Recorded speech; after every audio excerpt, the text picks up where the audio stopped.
coming to me and just IM me, and there's a middle ground.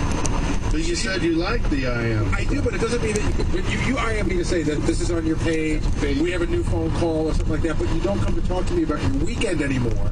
And I'm saying you got to pick and choose and say, I don't need to come to Gary. There's a great Tradio call on page 1. I don't need to come to Gary and sell it because Gary will listen to it and he'll know whether it's great or not. But I do need to come to Gary and say, this is what I did this weekend. There was a baby crying. I've got tape of it. Mm-hmm. You know what I mean? You just got to pick and choose your places. Yeah, and there were things that we've tried to tell you about lately, like we did a gig in Alabama that we told you about, and you kind of just seemed like you didn't care. Right, but that means I don't think it's good for the air. If I'm going to be the filter, that's what it's going to be. I mean, I can sit there and pretend that it's really great, and then you guys go back to your room, and then you'll come back to me 5 times and go, hey, is he going to talk about Alabama? Is he going to talk about Alabama? Or I can just be really upfront with you because I think we have that relationship and go, yeah, I don't think that story works for the show, and then we move on, and we shouldn't be mad at each other. Ronnie, has he been leaving you alone the past few weeks? Oh, yeah. I mean, it's like they're not even here anymore. Really? Which is great. Yeah, I know. See, everybody likes it. I know. But one of your favorite things is breaking Ronnie's balls. Yeah. Both of you. Yeah, now he's been like my best friend.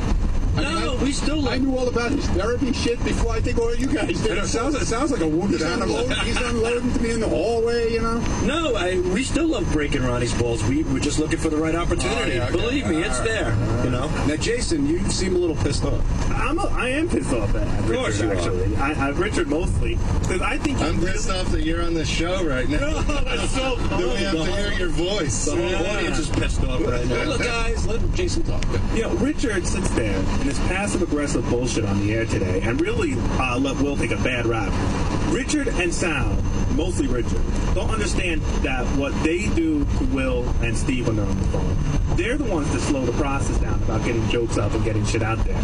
They, you know, when Richard has a funny thought or something he wants to put up, it's like nothing else in the world existed.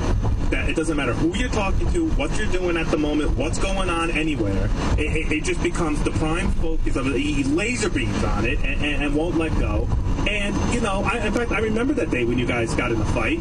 It was noisy in the office. There was a ton of shit going on. You both were calling the hotline at the same time. Now, Will can only physically pick up one phone call at a time. And he just yelled, guys, back the fuck off. If you want to get your shit up there, call in one at a time. Now, listen. I don't know how Will got portrayed as not being able to handle the phones or that he's keeping your guys' material off the air this morning. But that is just such bullshit. And you stood there and let that perception go by when you guys are the ones that you can't, you really don't understand how to communicate with anybody. That's not true. And then your response to it is to take your ball home like a little fucking baby. Oh, Will yelled at me once, so I'm never going to put a joke up again. And well, what the fuck? That only hurts the show, asshole. Asshole? Wow. Yeah. Look at this shit.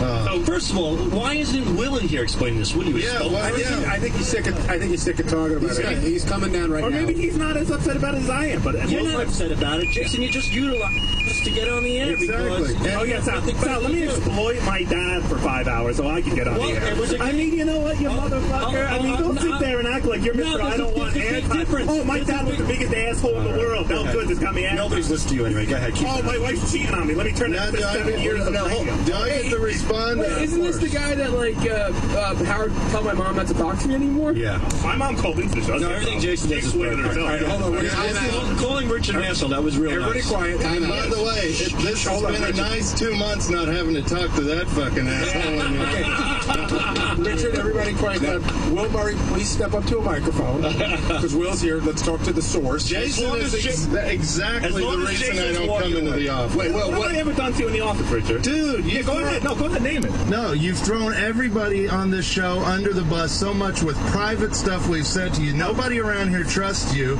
Really? You can't say anything to you. I don't feel like I can even say one thing about the show. Yeah, go ahead and attack me like that. That's real smart. But I can't even feel like I can talk to you about the show because you'll go on the air and twist it around and piss somebody off about it. Good, don't talk to me. You're a little rat. But Jason, does that resolve anything? You're here to resolve something. Does that resolve calling him? I'm not the one saying that. He actually didn't come here to resolve anything. He came here to say he didn't agree with what Richard said today. I don't know that he came looking for a resolution. Let me respond. John Hines got the floor. I will, but let me reset the table here. Jason was, and I saw it, he was pissed off at the way Richard was talking on the air today about how Will was in there. Jason was genuinely pissed off about the way Richard was portraying himself and more portraying Will when it came down to this issue, and is genuinely pissed off. But I can tell Richard is pissed off at Jason too. And Jason, you got to let Richard have his say. You had yours. Go ahead, Richard. And listen, we might come in there and maybe we do get a little annoying, but there's a civil way of telling us to calm down a little bit. You don't tell somebody, what the fuck are you doing? You don't yell at somebody like they're a little kid. And that's what really pissed me off. I don't want to be treated. Will treats the callers like shit, and he'll even be the first to admit that. And I don't want to be treated like that. I work here. I want to be respected. If I'm annoying you, just say, please stop. Right, but you do. I understand that, and I totally agree with you. And in a very calm environment where there's no deadlines, that applies. But listen, I've been that mean to Sal for that. Like I've been to Sal like, you got to get the fuck out of my office because you're just not fucking listening. And I don't like being like that. But when something's going on and there's Howard's calling for something and we're running around looking for a piece of tape, this is like a newsroom from the 30s. When you watch a movie. So when all that activity is going on, you have to take into account that fuses are short, we're all working for the same cause. And again, like I said, you got to sort of shake it off. If you told me we'll talk to you like that every day, that'd be a bigger issue. Well, he doesn't, and that's why I was so pissed off, because he's never talked to me like that before, and it really upset me. So, Gary, you think Richard is taking this a little too personally? No, I understand why Richard's upset, and I think that Richard should but I can't tell a person how to be. This is how I am. That you need to shake it off because we have another show in another 16 hours. Everybody else seems to be able to coexist in the office with Will. Richard seems to be the only person. Listen, I will be the first. I listen to Will on the phone. He's a testy little devil. Like, don't piss him off. But that's hard too. Like again, if you walk by and you hear Will on the phone, you go, God, Will's pissed off. But you're not hearing, because I used to go through this with John too. You're not hearing the people on the other end. You're acting as if Will is sitting there talking to nothing but rational people in a rational tone. I used to walk by the phone, and John would be out of his mind. Remember how John would argue with every one of the callers off the air, and I would hear him go by. He goes, the one I heard once, I walked by, and John goes, yeah, guess what?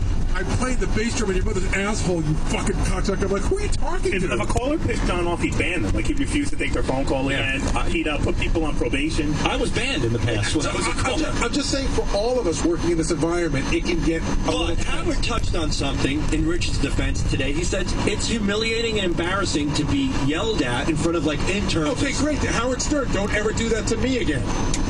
Very good point. But the thing is, when I do it to you, Gary, it's for comedic purposes.